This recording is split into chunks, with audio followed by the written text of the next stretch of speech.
Welcome to my digital platform accidental academician.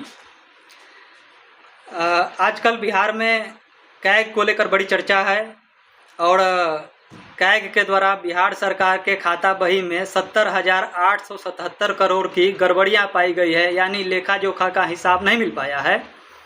तो आइए इस में हम समझेंगे कि कैग क्या है, कैग कैसे काम करता है और ये 70,877 करोड़ की गड़बड़ियाँ कैग के द्वारा कैसे खोजी गई है। तो सबसे पहले मैं ये बताना चाहता हूँ कि बिहार सरकार के खाता बही में 77,877 करोड़ की गड़बड़ी का उजागर कैग ने किया है। कैग को controller auditor general of India, Bharat का महालेखा परीक्षक भी कहा जाता है, महालेखा परीक्षक कहते हैं। यह एक संवैधानिक निकाय है। संविधान के अनुच्छेद 148 से 151 में इसका वर्णन किया गया है। बिहार में जो मुख्य रूप से विभाग में गड़बड़ियां पाई गई हैं वो विभाग इस प्रकार है: पंचायती राज विभाग, शिक्षा विभाग, शहरी विकास विभाग और कृषि विभाग। कुल 49,649 यूटिलिटी सर्टिफिकेट्स मिलान नहीं हो पाए हैं, यानी 49,649 यूटिलिटी सर्टिफिकेट्स पेंडिंग है। कहने का मतलब ये हुआ कि जब हम ऑडिटिंग करते हैं तो उस समय हमारे पास लेखा जोखा और अपने व्ययों का, एक्सपेंसेस का ऑडिट करने के लिए भाउचिंग का होना जरूरी होता है, जिसे हम हिंदी में प्रमाणन कहते हैं।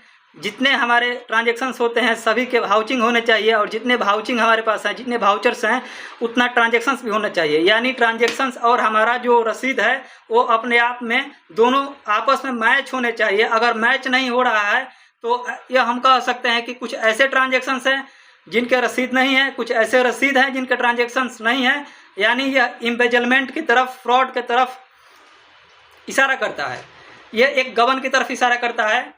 तो कैग एक संवैधानिक निकाय है जिसकी नियुक्ति भारत के राष्ट्रपति के द्वारा किया जाता है और कैग अपना इस्तीफा भी भारत के राष्ट्रपति को ही सौंपता है। कैग भारत के संसद के प्रति जवाबदेह होता है। कैग का कार्यकाल 6 साल होता है या 65 वर्ष करने की आयु जो भी पहले होता है। कैग को हटाने की प्रक्रिया सेम वही है जो एक सुप्रीम कोर्ट के जज को हटाने की प्रक्रिया होती है। आइए समझते हैं कैग को हटाने की प्रक्रिया को बारे में संक्षिप्त से।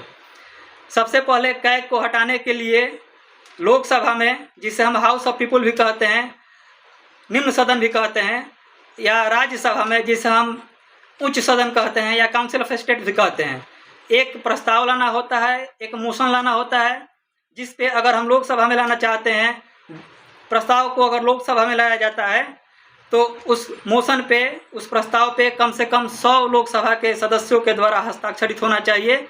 यदि राज्यसभा के सदन में लाया जाता है, राज्यसभा सदन में लाया जाता है तो उस समय उस प्रस्ताव पे 50 राज्यसभा के सदस्यों के द्वारा हस्ताक्षरित होनी चाहिए। अब प्रस्ताव लाने के बाद में यदि लोकसभा में लाया गया है तो लोकसभा के स्पीकर तय करते हैं कि प्रस्ताव को कब एडमिट किया जाएगा, स्वीकार किया जाएगा। यदि राज्यसभा में लाया गया तो राज्यसभा के सभापति, राज्यसभा के चेयरमैन यह डिसाइड करते हैं कि कब प्रस्ताव को एडमिट किया जाएगा, एक्सेप्ट किया जाएगा। जब प्रस्ताव को एडमिट कर लिया जाता है, एक्सेप्ट कर लिया जाता है, उसके बाद प्रेसिडेंट के द्वारा एक 3 सदस्यीय कमिटी का गठन किया जाता है। इन 3 सदस्यीय कमिटी में एक सुप्रीम कोर्ट के जज होते हैं, एक किसी हाई कोर्ट के चीफ जस्टिस होते हैं और एक कोई प्रख्यात न्यायविद होते हैं। ये इन्वेस्टिगेशन करने के बाद में अपना प्रतिवेदन में अब पाते हैं कि कैग गिल्टी है, दोषी है, तो उस दशा में फिर लोकसभा में और राज्यसभा में, दोनों सभाओं में, दोनों सदन में अलग अलग 2/3 यानी 2/3 बहुमत से वोटिंग किया जाता है। और वोटिंग करने के बाद में जब ये वोटिंग कर लिया जाता है, प्रस्ताव 2/3 बहुमत से प्रस्ताव पारित हो जाता है, उसके बाद प्रेसिडेंट अपना एक ऑर्डर निकालते हैं और उस प्रस्ताव पे अपना सिग्नेचर कर देते हैं। और जब प्रेसिडेंट के द्वारा सिग्नेचर कर दिया जाता है उस दिन से ही यह माना जाता है कि कैग को पदमुक्त कर दिया गया।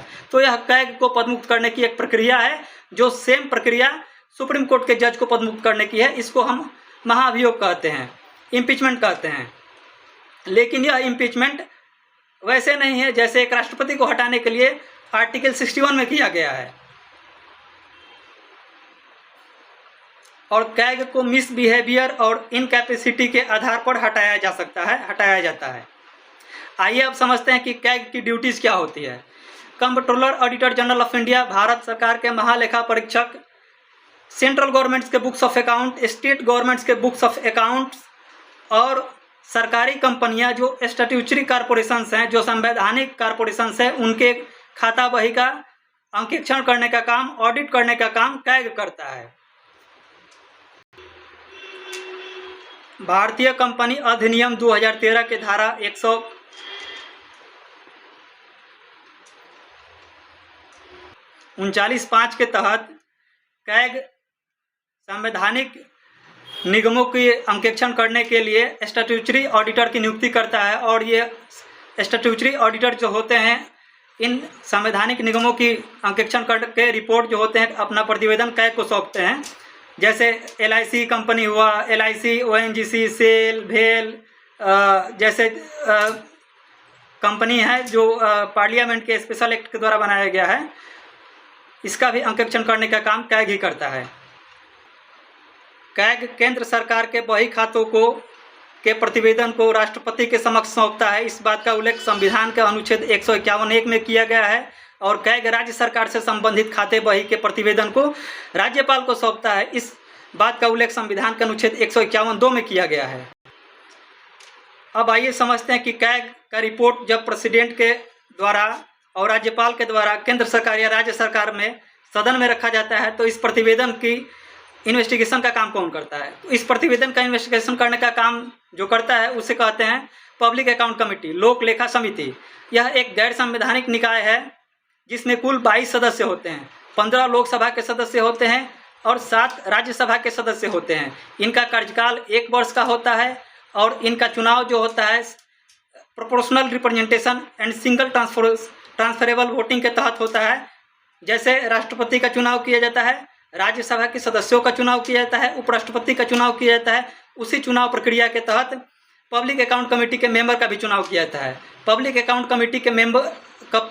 कमेटी के जो अध्यक्ष होते हैं वो ओपोजिशन के लीडर होते हैं। ऐसा कोई हार्ड एंड फास्ट रूल नहीं है कि पब्लिक अकाउंट कमेटी के जो अध्यक्ष होंगे वो ओपोजिशन के लीडर ही होंगे, लेकिन यह एक संसदीय मान्यता है, संसदीय कस्टम्स है, रीति रिवाज है कि पब्लिक अकाउंट कमेटी के अध्यक्ष जो होते हैं वो विपक्ष के नेता होते हैं। यह मुद्दा इतना सीरियस इसलिए है क्योंकि यह बताता है कि इसमें फाइनेंशियल इंडिसिप्लिन है, अकाउंटेबिलिटी क्राइसिस है, पुअर गवर्नेंस है, लैक ऑफ फेयरनेस है एंड लैक ऑफ ट्रांसपेरेंसी है। And CAG report must be seriously debated in the public domain और make submission of utilisation certificates in time bound manner and mandatory.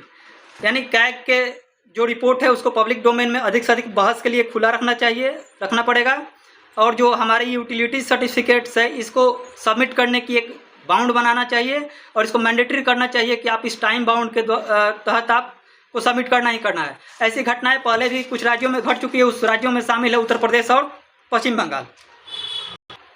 यह इसलिए जानना और समझना जरूरी है कि यह पैसा जो 70,877 करोड़ रुपए हैं, यह बिहार के आम जनता के कर के पैसे हैं, जो जनता सुबह उठने से लेकर शाम सोने तक जितना उपभोग करते हैं, जितना कंजम्पशंस करती है, और सारे उपभोग और कंजम्पशंस पे हम जो कर चुकाते हैं वही सारे पैसे हैं। इसलिए हमको यह समझने और जानने की ज़रूरत है। मुझे सुनने के लिए बहुत बहुत धन्यवाद।